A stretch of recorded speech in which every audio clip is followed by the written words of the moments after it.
بسم الله الرحمن الرحیم. حامد و مصلی.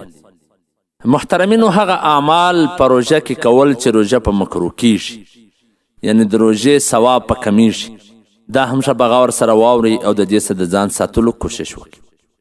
درواغ ویل، د درواغو ګواهي ورکول، غیبت کول، چغلخوري کول، دوکه ورکول، جنګ کول، د درواغ قسمونه اخیستل، فحش حرکات کول، فحش خبرې کول، ظلم کول، د چا سره دشمنی ساتل، د پردیو ښځو سره ملاوېدل، د هغو سره خبرې کول، یا هغو ته کتل، سینما کتل، ټي وي کتل، وی سي آر کتل، او د دغه شانو څخه باید هر روژاتي ځان وساتي، پرهیز یې وکړي. روژه خو په فاسدېږي نه، خو البته په مکروه کېږي، په ثواب کې کمی راځي. په حواله سره د ابن ماجه جلد نمبر صفحه نمبر 121، معارف السنن جلد نمبر 5 صفحه نمبر 316، شامی جلد نمبر 2 صفحه نمبر 412. دویم، د روژې په حالت کې یو شی بغیر عذر چکل، یعنی په ژبه سره چکل چې بیا برته توکې، نو دا مکروه دي. خوند ذایقه معلومول. دا غرنګه د روژې په حالت کې خپل کور والا سره په شهوت باندې ملاوېدل، یا مچ ځنه اخیستل، یا پیار ورسره کول، یا ورسره بېدېدل، یا لاس پر تېرول، یا بار بار په شهوت سره ورته کتل. که چیرې د دغه شانو څخه د انزال خطره وي یا ګمان وي، نو بیا خو داسې کول ګسه حرام دی په روژه کې. په حواله سره د کتاب الفقه جلد نمبر اول صفحه نمبر 920، فتاوی شامی جلد نمبر 2 صفحه نمبر 219.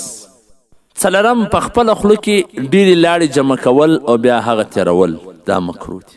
پنځم، د جماع محرکات، یعنی داسې شهوت انګیز خیالات راوستل زړه ته، یا هاسې مناظر کتل چې په زړه کې دی کوروالي کې یا جماع کې یا د چا سره سات تېروي، نو د دغه شانو څخه ځان ساتل، په دا شانو کې پرېوتل، دا مکروه دي. په حواله سره د فتاوی نمګیری جلد نمبر اول صفحه نمبر 199، حجت الله البالغه جلد نمبر 2 صفحه نمبر 141. بلا عذر د سهار پرې د ناپاکی په حالت کې وسیدل، یعنی د شپې ځان معذوره کوي او بیا د سهار د لمانځه پرې دغسې پروت دی، نو دا مکروه دي. وهم، د روژې په حالت کې دومره وینه ورکول چې کمزوري راسي، دا مکروه ده. اتم، د روژې په حالت کې شکنځل کول، په دې سره هم روژه مکروه کیږي. نهم، د روژې په حالت کې ټوټ پیسټ، منجن، په داسې شانو سره غاښونه صفا کول. که چیرې دغه دوا حلق ته نه ورسېږي، که حلق ته ورسېدله خو روژه په فاسدېږي. لسم، د استنجا په وخت کې چې غټې بولې وکړي، په استنجا کې دومره مبالغه کول چې دننه د اوبو د کلو شک پیدا سي، نو دا مکروه دی.